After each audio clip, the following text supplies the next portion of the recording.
Et loin de la montagne, le quotidien, c'est parfois tout simplement tenter de se nourrir au mieux.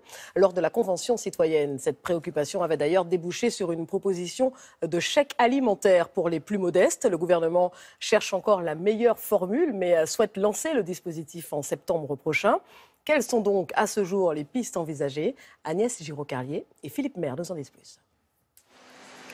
Des files d'attente qui s'allongent devant les centres de distribution d'aides alimentaires.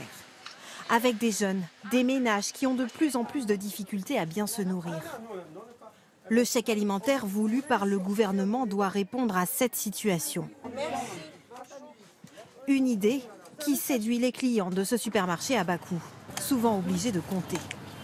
Parfois, c'est 50 centimes sur un kilo de fruits, ça peut être plus. Je vais au plus avantageux. C'est bien, c'est quelque chose de plus. C'est quelque chose de plus, surtout ces temps-là, avec le corona et tout, c'est difficile. Quelle ampleur donner à cette aide?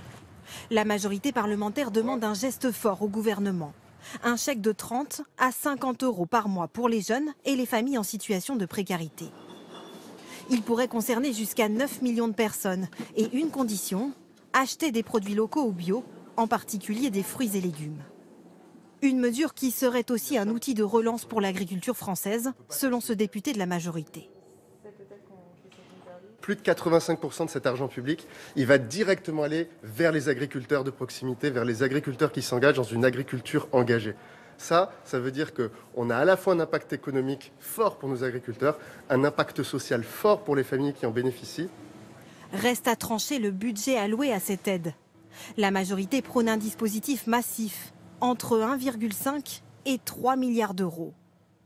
Mais certains ministères appellent à la maîtrise des dépenses. Selon Matignon, le sujet sera tranché d'ici fin mars.